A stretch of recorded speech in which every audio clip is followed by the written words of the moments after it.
Class 7th। आज हम उर्दू में सबक 5 पढ़ेंगे, मकालमा निगारी। बच्चों, मकालमा निगारी क्या होता है? जैसे दो लोग आपस में बातचीत करते हैं, उसको अगर हम नोट कर दें, कहीं पर लिख दें, तो वो मकालमा निगारी कहलाता है। चलिए रीडिंग करते हैं। दो या दो से ज़्यादा अफराद मीन्स होता है लोग की गुफ्तगू होता है बातचीत। दो या दो से ज़्यादा लोगों की बातचीत को मकालमा कहते हैं। आपने ड्रामा उफ़ मेरे दांत पढ़ा। फ़र्ज़ करें आप डॉक्टर के पास गए हैं। क्लिनिक पर आपकी मुलाकात अपने साथी से हो जाती है। वहाँ आपकी अपने दोस्त से गुफ्तगू होती है। उसको मुकालमे की शक्ल में लिखिए। कम अज़ कम 10 जुमले पर मुश्तमिल मुकालमा लिखिए। बच्चों, आप कहीं पर भी जाते हो, घूमने जाते हो, वहाँ पर आप कभी ऐसा होता है कि आप किसी दोस्त से मिल जाते हो, तो वहाँ पे क्या होता है, आप उनसे बातचीत करते हो, तो अगर आप उसे नोट करोगे तो वो मकालमा निगारी कहलाएगा। देखिए फॉर एग्ज़ाम्पल यहाँ पे दिया हुआ है मैं। अब आप किसी से मिलेंगे तो क्या करेंगे? कहेंगे अस्सलाम वालेकुम, और जो आपका दोस्त है वो भी जवाब देगा वालेकुम अस्सलाम। उसके बाद आप जो अपनी बात करेंगे वो यहाँ पर नोट करेंगे, और जो आपका दोस्त कहेगा वो यहाँ पर नोट करेंगे। ठीक है। देखिए, आप अपनी सुनी हुई कहानियाँ भी मकालमों की शक्ल में लिख सकते हैं, जैसे शेर और चूहा, कछुआ और खरगोश, चालाक लोमड़ी वगैरह। बाद में इन मकालमों को ड्रामे की सूरत में भी पेश किया जा सकता है। किसी एक कहानी को मकालमे की शक्ल में लिखिए और तस्वीर बनाइए। तस्वीर होता है तस्वीर की जमा।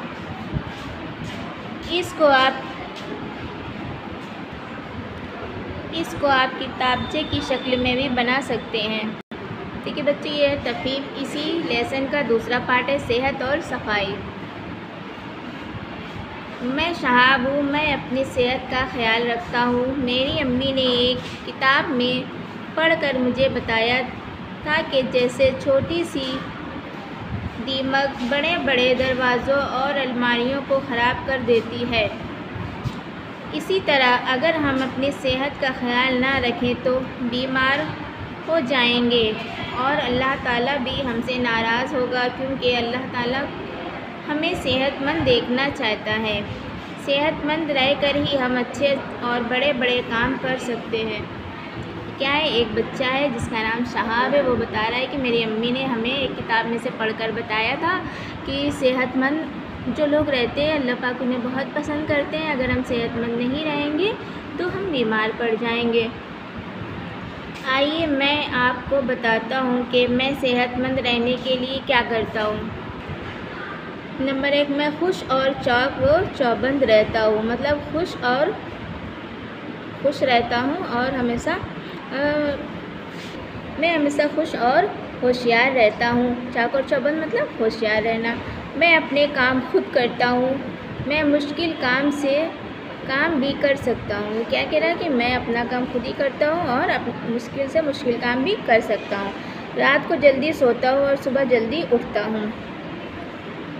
मैं बिस्मिल्लाह पढ़कर खाना शुरू करता हूँ और चबा चबा कर खाता हूँ। खाना ख़त्म करके अल्लाह का शुक्र अदा करता हूँ। जब बीमार होता हूँ तो अम्मी परहेज़ कराती हैं। मैं बीमारी के दौरान में सिर्फ वो खाना खाता हूँ जो डॉक्टर साहब बताते हैं। उफ़, इतनी मुश्किल होती है, लेकिन मुझे जल्दी से ठीक भी तो होना है। क्या कह रहा है कि अगर जब मैं बीमार हो जाता हूँ तो मैं सिर्फ वही खाना खाता हूँ जो मुझे डॉक्टर साहब खाने को कहते हैं, लेकिन कितना मुश्किल होता है, लेकिन मैं वही खाना खाता हूँ क्योंकि मुझे जल्दी से ठीक होना है। अगर मैं परहेज़ नहीं करूँगा तो जल्दी से ठीक नहीं होऊंगा। मैं अपनी आँखों की सफाई करता हूँ। दांत रोज़ाना 2 बार साफ़ करता हूँ। रोज़ नहाता हूँ, बहुत मज़ा आता है। नमाज के लिए जाते वक्त वज़ू करता हूँ तो कान भी साफ़ हो जाते हैं और नाक भी। मैं सोच रहा हूँ कि तैरना सीख लूँ। वो बच्चा क्या कह रहा है, जब मैं वज़ू करने जाता हूँ तो मेरे कान और नाक साफ़ हो जाते हैं, और मेरी एक ख्वाहिश ये है कि मैं तैरना सीखना चाहता हूँ। मेरा दिल चाहता है गाड़ी चलाना भी सीखूं, और मैं गाड़ी चलाना भी सीखना चाहता हूँ। अब्बू ने कहा है कि जब मैं बड़ा हो जाऊँगा तो मुझे वो गाड़ी चलाना भी सिखा देंगे। ठीक है बच्चों, ये आपका यहाँ पे लेसन कंप्लीट होता है। आप इसे अच्छी तरह से पढ़ें और हो सके तो आप अपना ये मकालमा निगारी अपने दोस्त के साथ गुफ्तगू करते हैं तो उसे नोट करें।